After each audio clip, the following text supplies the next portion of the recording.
Okay. Just imagine being on death row. Just imagine. Close your eyes and imagine it.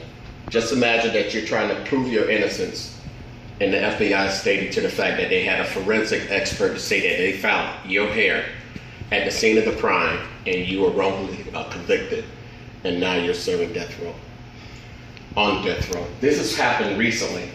According to the Washington Post, that the flawed testimony for the hair experts from the FBI lab for the last 20 years have checked over 258 cases.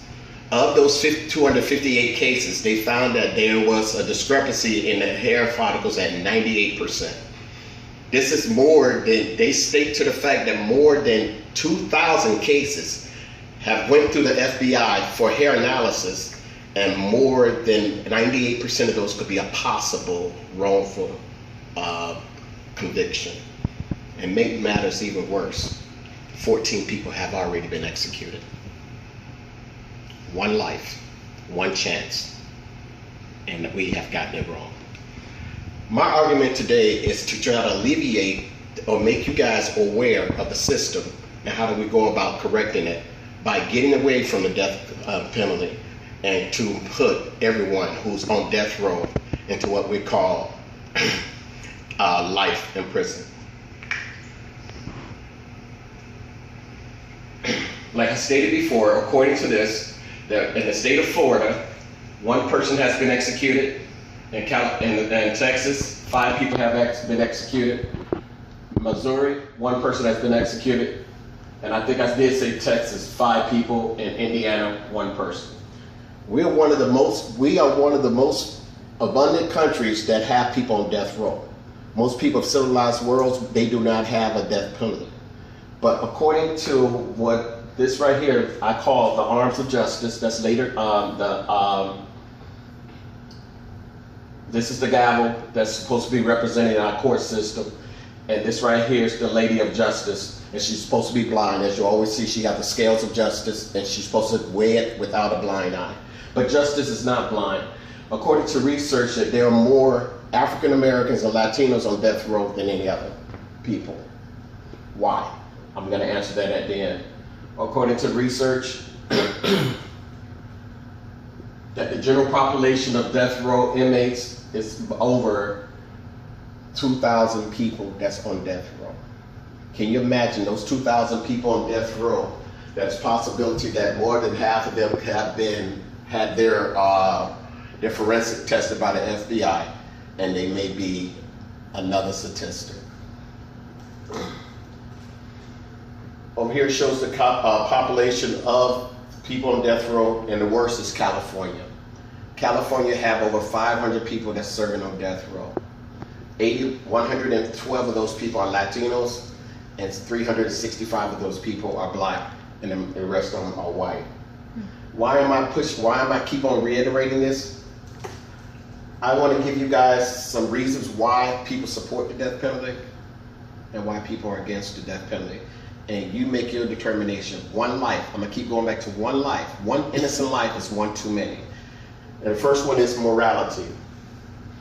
The United States have something that's called the Eighth Amendment. The Eighth Amendment states to the fact that we would not subject any American citizen to anything that's cruel or unjust. Just to know for a fact that you're on death row is an unjust act.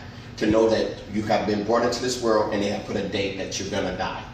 That right there is harmful enough, the psychological thing that goes to a person's psyche, especially if you're one of those people that have been wrongly accused. The constitutionality is something that I just discussed. The morality is that I do not give life, nor should I be able to take it away. If I'm saying that if Dr. Kevorkian could not have been suitable to take somebody out of their anguish because they stated to the fact that the physicians have a creed that to help people and not to hurt people, but then we turn around and justify it when it's time to put somebody to death with these same physicians. Excuse me. A deterrence. According to most people, they state to the fact that the death penalty is supposed to deter crime. As we can see when we watch the news on a daily basis, crime has not deterred one moment. If anything, it has made people try to, even worse, to try to make sure there's only one witness that's left over, the person that's actually performing the task of killing someone or doing some heinous thing to a person. So therefore, it did not deter anyone to stop killing people because they feared that the death penalty. There's no remorse, and nobody's going to be worried about what's going to be the, if I'm convicted, that I will get the death penalty. So that did not deter us. According to this also, it states to the fact that irreversible mistakes. I'm going to keep pushing irreversible mistakes because one person, I'm going to keep on saying, one person, that if we made a mistake in judging these people that may be innocent. I just heard a person that's in Ohio. This gentleman was on death row for 30 years. 30 years on death row. What is that for a person to be on their mindset, their psyche, to know that you may be innocent, and they found out that he was exonerated because of faulty or not adequate counsel?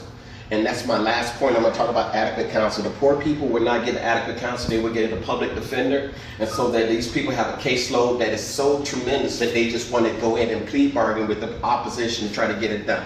People that has money, I'm going to use it. O.J. Simpson had money. He was a man of color. He had the funding to provide for, quote unquote, that attorney that will argue his innocence or his guilt. So with all these arguments, and I'm going to keep going back to one person, if we wrongly accuse one person to be put on death row and to then execute them, we can never override a wrong. So I advise all of you to put it in your mindset that I know most people get very emotional when it comes down to putting somebody to death. But at the same token, we are not the ones to give life. We're not the ones to take life. And I urge you guys to go ahead and talk to your congressman as someone of authority to try to rid this wrong. One life. Thank you.